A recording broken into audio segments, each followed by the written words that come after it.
jornada de hoy, en la mañana de hoy, tenemos a Esteban La Rosa, que será nuestro predicador, va a exponer la palabra del Señor para todos nosotros. Antes vamos a orar juntos. ¿Dónde estamos ahora? Hablemos con Dios. Te damos gracias, oh Dios y Padre nuestro, que has permitido que nuestras vidas sean sostenidas hasta este día con fortaleza y también con la esperanza puesta en ti. Ahora pedimos, oh Dios, que tú bendigas a Esteban, que ha de exponer tu palabra. Abre nuestra mente, nuestro corazón, para que podamos entender lo que hoy quieres decirnos a todos nosotros. Encomendamos a ti nuestras frágiles vidas y lo hacemos en el nombre de Jesús. Amén. Bueno, vamos a estar leyendo en el Evangelio de Mateo, voy a leer del capítulo 21, cuando Jesús entra en Jerusalén, que dice: cuando ya estaba cerca de Jerusalén y había llegado a Betfagé, al monte de los olivos, Jesús envió a 2 de sus discípulos diciéndoles: vayan a la aldea que está enfrente, allí encontrarán una burra atada y un burrito con ella, desátenla y tráiganmelos. Y si alguien les dice algo, díganle que el Señor los necesita y que enseguida los devolverá. Esto sucedió para que se cumpliera lo que dijo el profeta cuando escribió: digan a la ciudad de Sión, mira, tu rey viene a ti, humilde, montado en un burro, en un burrito, cría de una bestia de carga. Los discípulos fueron e hicieron lo que Jesús les había mandado. Llevaron la burra y su cría, echaron sus capas encima de ellos, y Jesús montó. Había mucha gente. Unos tendían sus capas por el camino, y otros tendían ramas que cortaban de los árboles. Y tanto los que iban delante como los que iban detrás gritaban: Hosana al Hijo del Rey David, bendito el que viene en el nombre del Señor, Hosana en las alturas. Cuando Jesús entró en Jerusalén, toda la ciudad se alborotó y muchos preguntaban: ¿quién es este? Y la gente contestaba: es el profeta Jesús, el de Nazaret de Galilea. Jesús entró en el templo y echó de allí a todos los que estaban vendiendo y comprando, volcó las mesas de los que cambiaban dinero a la gente y los puestos de los que vendían palomas. Buen día para todos. Qué alegría poder compartir este tiempo en que entramos al evento central, ¿verdad?, que da comienzo a la Semana Santa, convocando toda nuestra atención, y esa es la marcha multitudinaria de la que hemos cantado y de la que hemos leído, porque Elizabeth hizo referencia al texto al cual voy a estar utilizando como base para hoy reflexionar con ustedes, que es el de Mateo capítulo 21, la entrada a Jerusalén con la particular imagen de la alfombra de palmas y mantos en el recibimiento de Jesús de Nazaret como un rey manso, simbolizando, como dice Mateo capítulo 21, el carácter humilde al ingresar sobre un asna, sobre un pollino, y no como solían hacer los grandes conquistadores militares de la época con un caballo blanco para simbolizar fuerza, poder, presencia y autoridad. Jesús no venía como tal, pero fue aclamado con estas expresiones que demuestran el sentido mesiánico y de rey del Señor. Hosana al Hijo de David, y todos sabemos lo que significa el linaje de David en el pueblo de Israel. Bendito el que viene en el nombre del Señor, mostrando su mensaje y su designación divina. Hosana en las alturas, tal cual pasó en los campos de Belén también en su momento, cuando se alababa a Dios por la llegada de su Hijo a la tierra. Conexiones que nos muestran cómo toda la historia de Jesús tiene un hilo conductor. Sin embargo, el relato de los 3 evangelios sinópticos, Mateo, Marcos y Lucas, o sea, similares, no comienza allí, en ese evento tan masivo y ruidoso. La mayoría de las veces pasamos de largo por los primeros versículos, opacados por la grandiosidad de la gran ciudad, el maravilloso templo, de la numerosa procesión, de la conmoción social que ello produjo.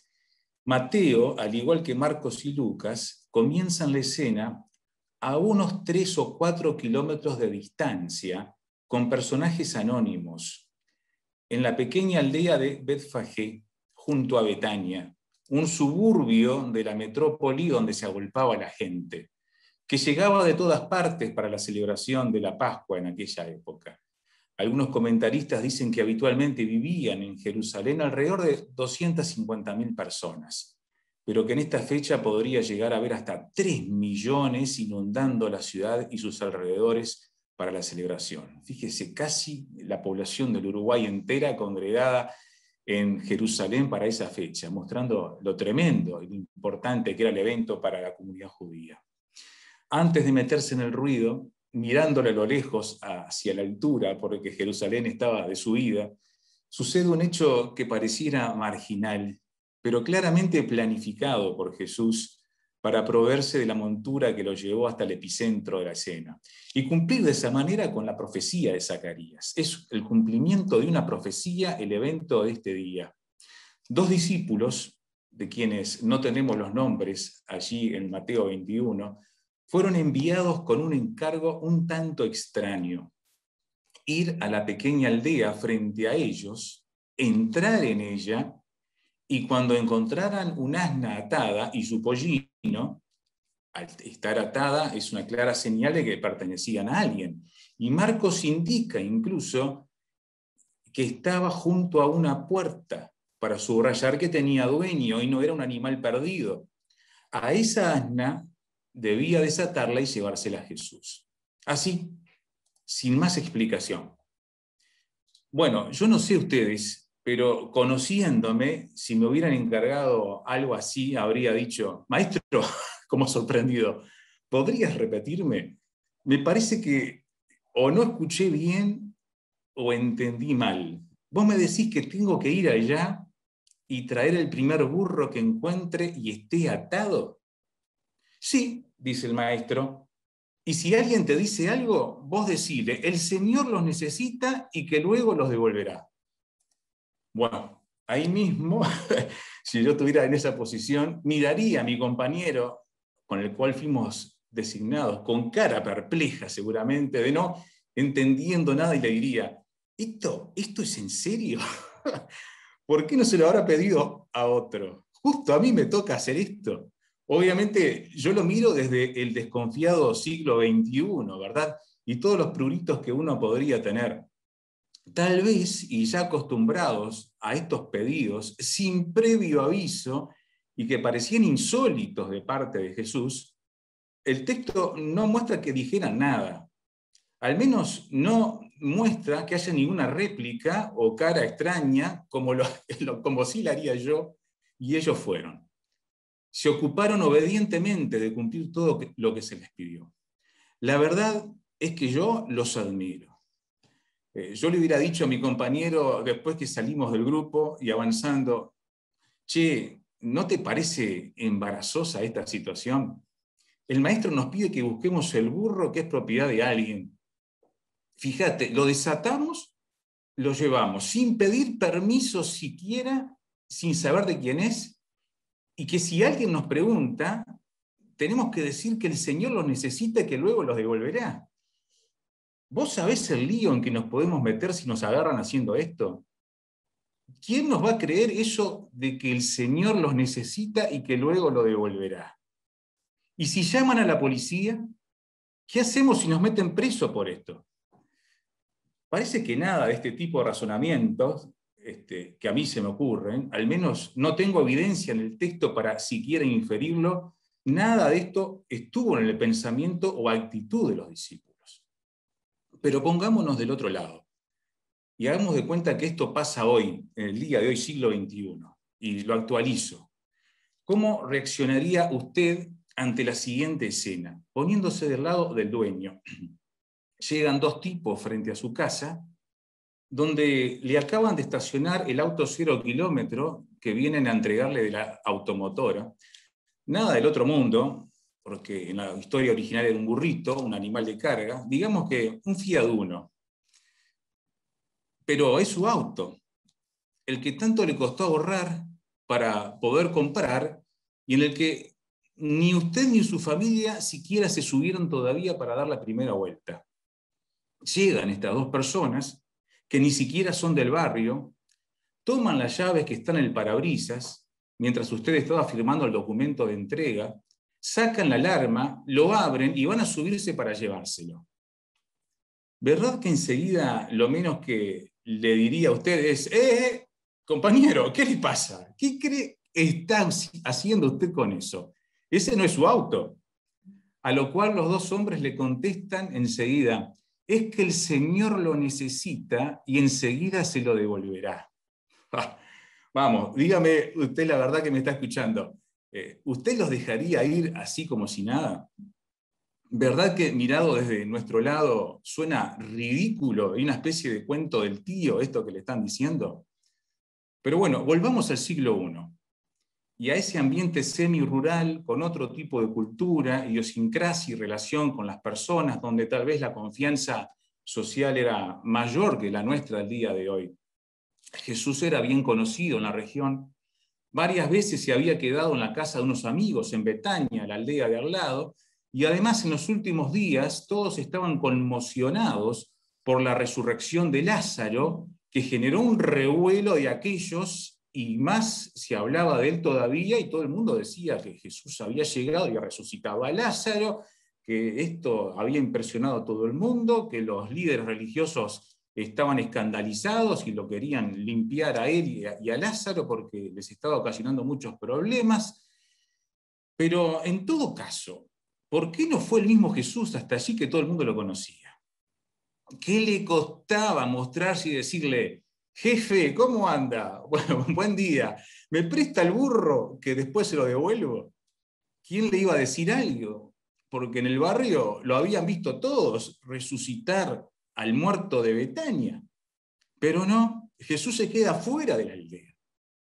Mandó a estos dos, de los cuales ni siquiera sabemos los nombres.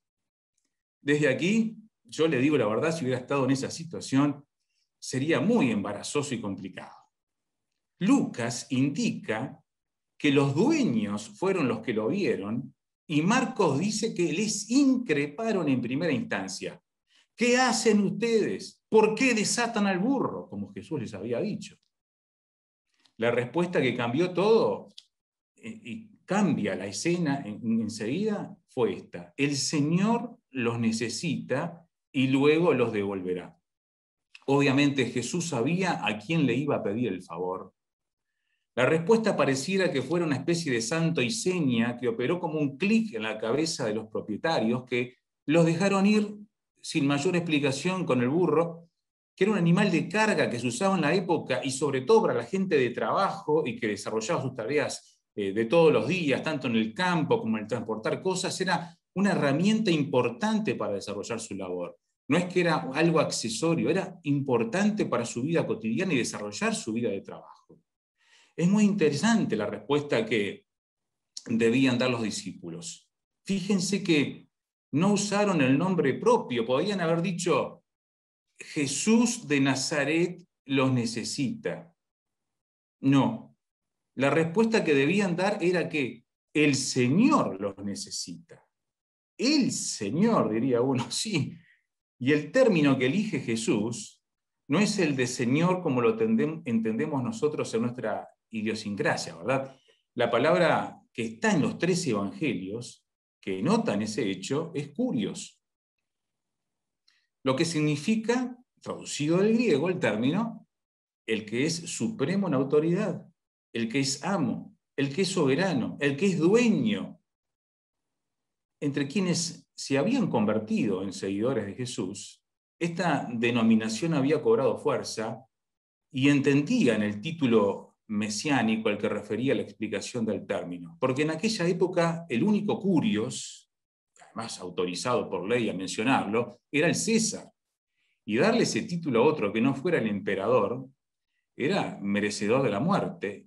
Y de hecho muchos cristianos pagaron con su vida por declarar que Jesucristo era el Señor, el amo absoluto. Aún así y todo, me pregunto, ¿cómo supo este hombre que los que le decían esto no eran unos bribones que usaban la frase para sacar partido? Me explico. A mí me ha pasado, siendo parte de una familia pastoral, vivir en el mismo templo de la iglesia desde que nací, o en el trabajo de Radio Transmundial. Recibir gente que viene con cada historia a pedir cosas, avivados que vienen en nombre de tal y de cual pastor, de tal hermano, que vengo de no sé dónde, conocidos que me hablan del Señor como para hacernos bajar la guardia y sacarnos dinero u otra cosa que nos vienen pidiendo. Como ven, mi idiosincrasia y mis prejuicios todavía me siguen jugando en contra. Me impiden liberarme de todos mis pruritos y tal vez no tengo toda la información necesaria como para entender cómo fue que estos dueños del burro lo dejaron ir sin más con estos dos hombres que vinieron invocando un título muy querido por ellos. Tal vez se habían convertido en simpatizantes y seguidores del maestro.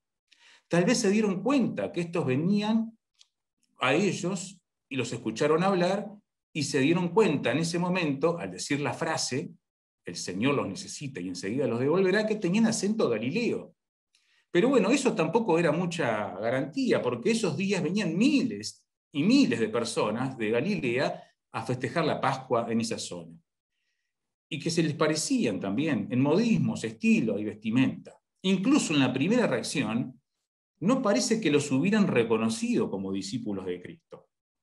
Sin embargo, algo milagroso debió haber pasado para que con esta sola frase, el Señor los necesita y enseguida los devolverá, le dejaran llevar el burro. No pensemos tan fácilmente en cuán ingenuos y fáciles de engañar eran los habitantes de Israel de esa época.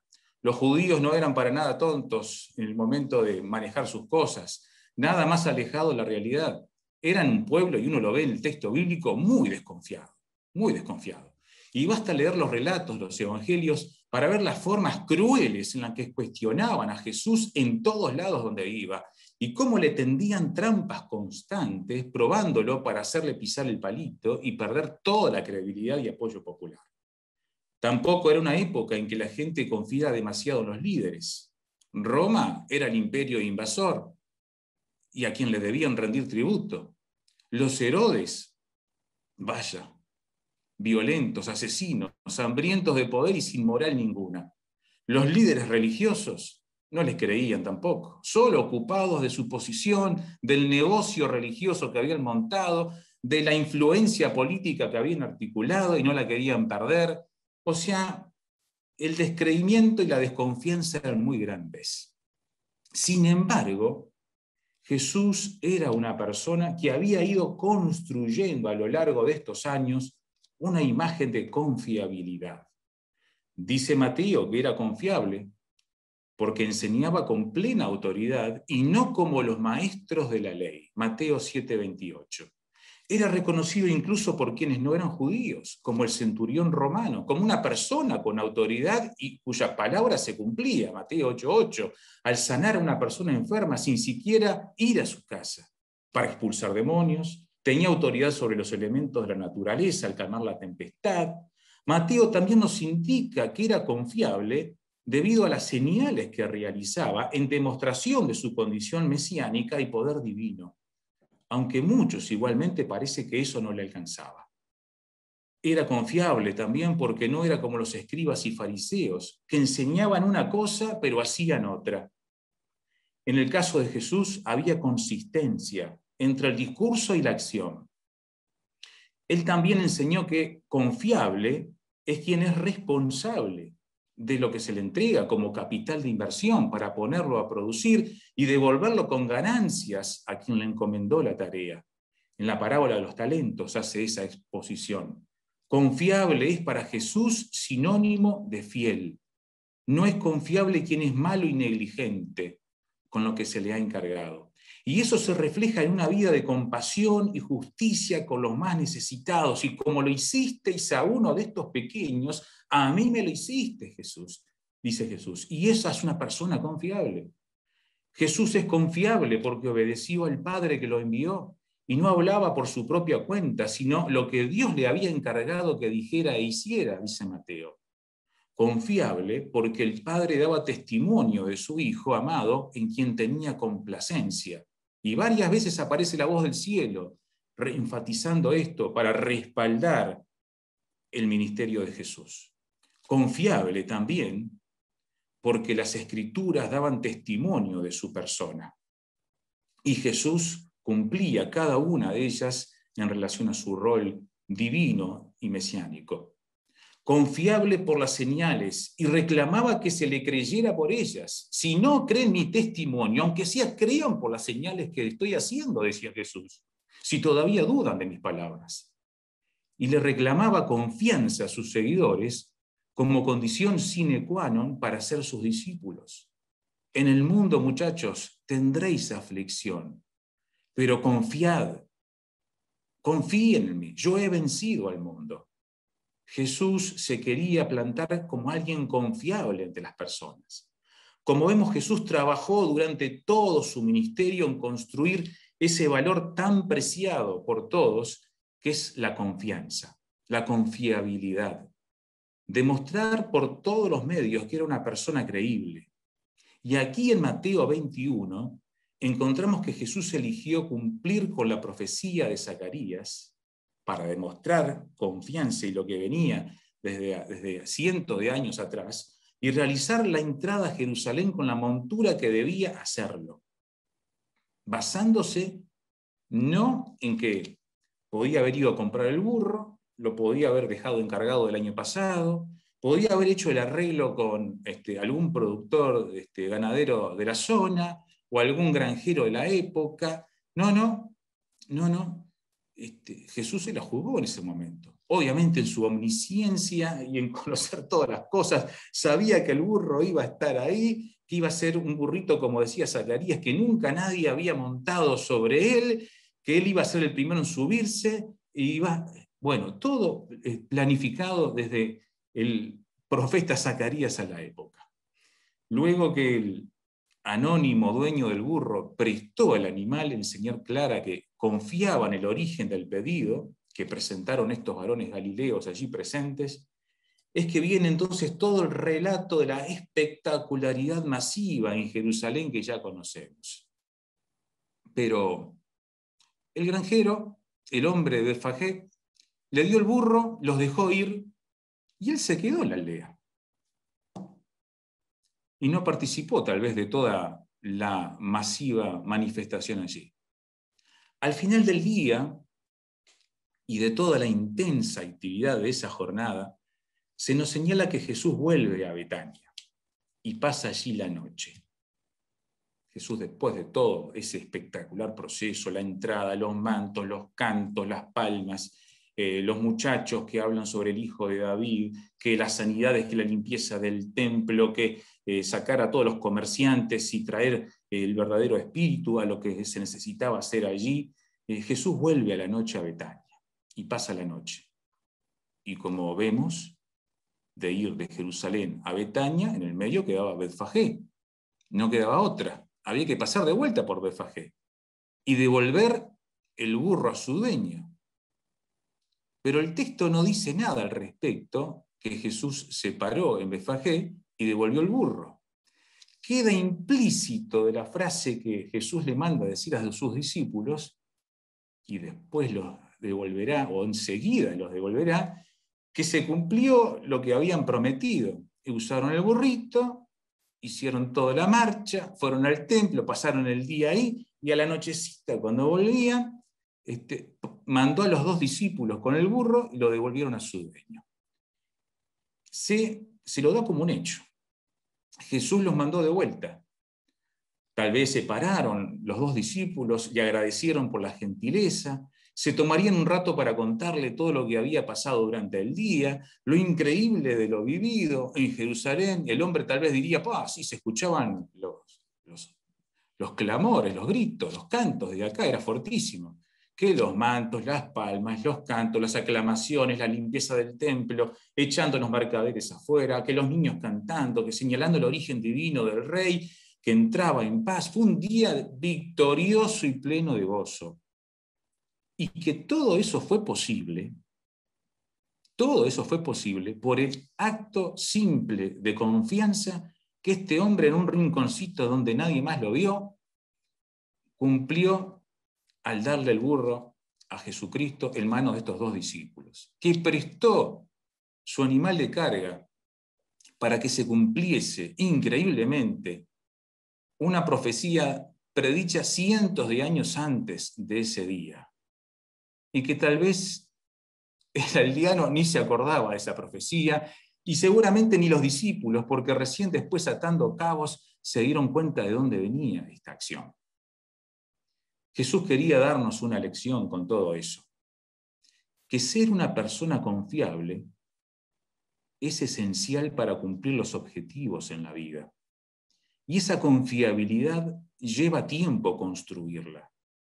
Que obedecer sus mandatos, por más extraños que nos parezcan e inconexos con lo que está pasando, con falta de lógica desde mi perspectiva humana, son necesarias cumplir, porque de esa manera fortalecemos nuestra dependencia en el Maestro al caminar con fe, incluso cuando no entra en mi lógica lo que se me está pidiendo, incluso cuando pienso que se me está poniendo en riesgo, hasta como pensaría yo, de que fíjate el lío en que me puedo meter de llevar algo sin siquiera pedir permiso y prestado, y que simplemente le tengo que decir que el Señor lo necesita y que luego lo va a devolver. Algo tan simple, pareciera leerlo así, pero que muestra todo un proceso de tensión, de relación, de sucesos, que si estuviera en parte de esa escena, a mí al menos me generaría todo un estrés muy grande.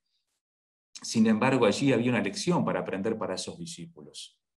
Y para el hombre, el dueño de la aldea, de confiar en quien estaba realizando el pedido, aunque no estuviera ahí, ni lo pudiera ver, ni pudiera hablar con él personalmente para corroborar todo el discurso que se le estaba presentando. Hubo una demanda de accionar con fe, en confianza de quien estaba dando el mensaje.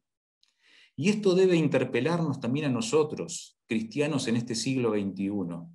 La Semana Santa comienza en un acto de confianza, de confiabilidad en la persona de Jesús, simple, pequeño y casi invisible, por lo anónimo que fue todo el relato.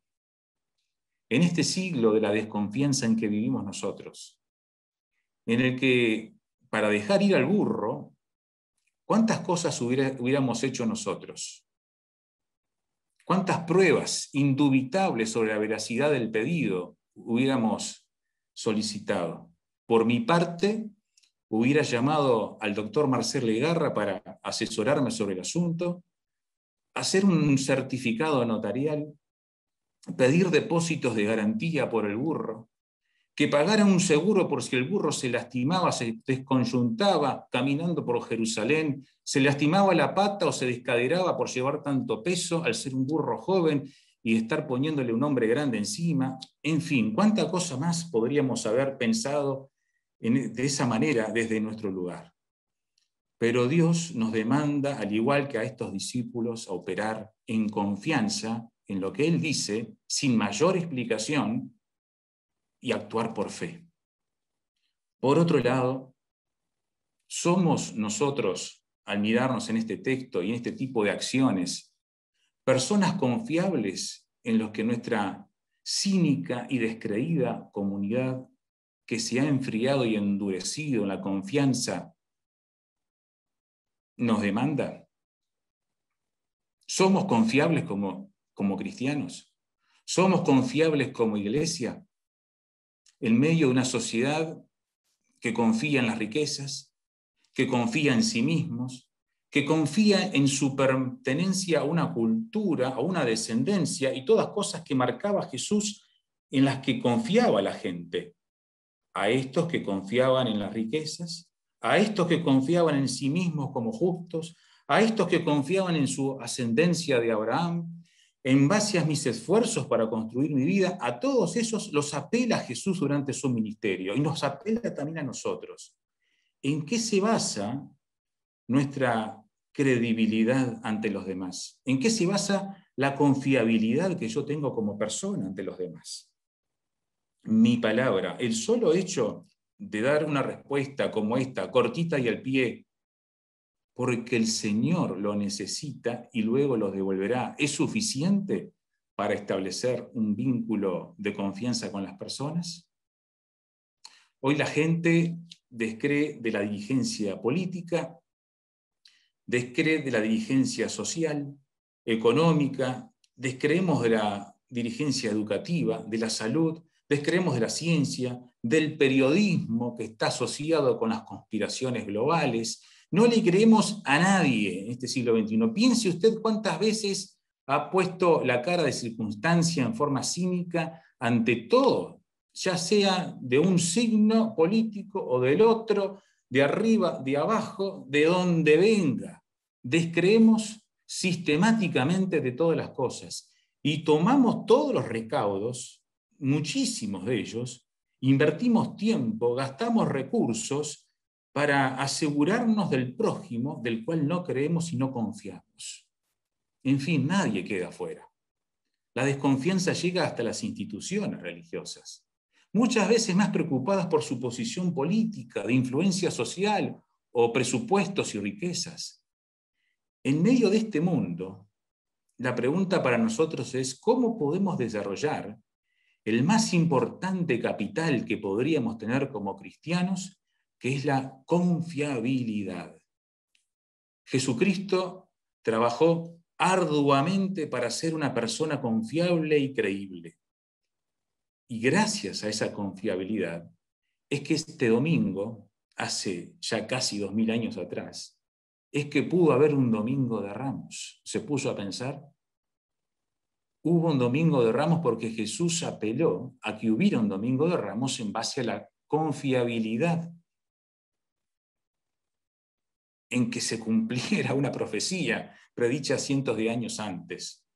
Y gracias entonces a ello es que hoy lo recordamos. No sé quiénes fueron esos discípulos, no tenemos sus nombres, en ninguno de los 3 evangelios se nos dice quiénes fueron estos dos. A muchas otras actividades, Jesús menciona por nombre a quienes les pide ciertas cosas. Por alguna razón que no conozco, y los 3 sinópticos nos dicen, no se menciona ninguno de los nombres de estos 2 discípulos. Pero tampoco se menciona el nombre del aldeano, del hombre. Tampoco se dice quién era este señor que en forma tan confiada prestó al burro. El texto bíblico no quiso decir ninguna de estas cosas, lo dejó en el anonimato. Y realmente no importan sus nombres, es lo que intenta decirnos. Lo que importó es que Jesús los movilizó a todos. ¿Y por qué? Porque era una persona confiable. Y el centro aquí es Jesús. No nosotros ni nuestro accionar, sino la confiabilidad del Señor, el amo, el Dios, sobre todas las cosas. El Señor es la persona confiable y nosotros no somos confiables en nuestros propios recursos. Somos confiables porque somos discípulos del Maestro. Y en la medida que nos parecemos al Maestro y que caminamos en confianza con Él, es que aprendemos a ser las personas que Él quiere que seamos. Y la pregunta hoy, en este Domingo de Ramos, es que tal vez nos atraigan mucho las palmas, los mantos, los cánticos, las aclamaciones, los gritos y el gran festejo en Jerusalén aclamando al rey que llegaba. Pero Jesús empieza en otro lado, todo esto. Empieza en un humilde lugar alejado del ruido, en un requerimiento de poner confianza en lo que estaba pidiendo, para que lo mayor pudiera tener lugar. Muchas veces lo importante y los partidos importantes se ganan así, en nuestra vida y en nuestra relación con los demás. No en el gran evento, no en el gran despliegue del que todo el mundo quiere estar y sacarse la foto ante las cámaras y ver el espectáculo.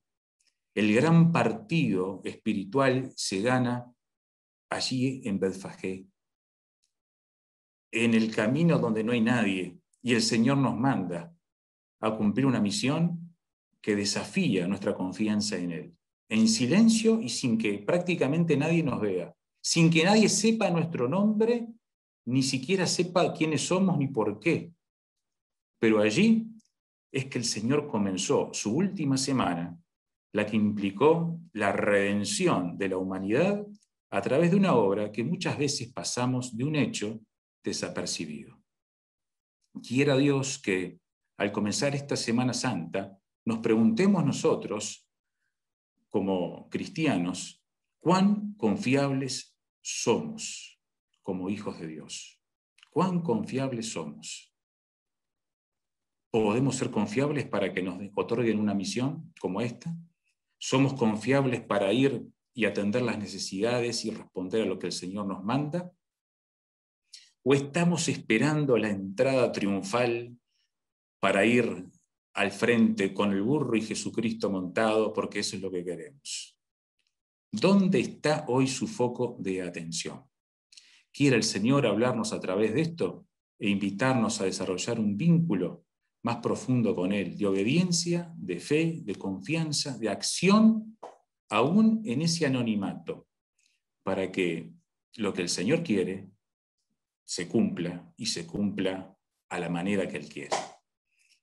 Vamos a orar y terminamos este tiempo.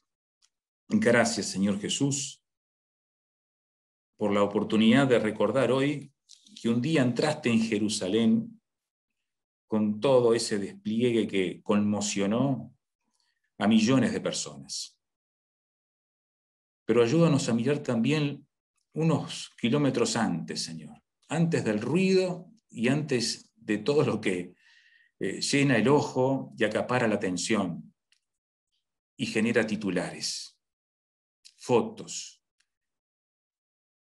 primeros planos, salir en los medios y cuánta cosa más en las conversaciones.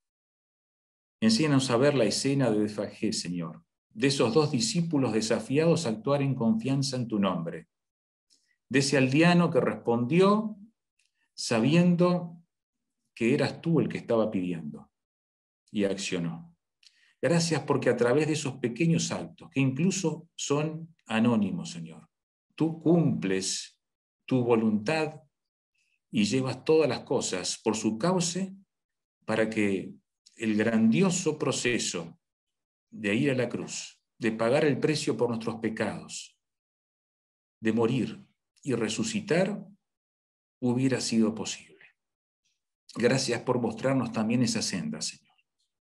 Y rogamos que podamos nosotros hoy, como tu iglesia, en un mundo descreído donde nadie cree en nadie ni en nada, ser personas confiables, porque venimos de parte del Señor, de quien es el amo y soberano de toda la historia y puede dar respuestas a todas las necesidades humanas. Lo pedimos, Señor, en tu nombre. Amén.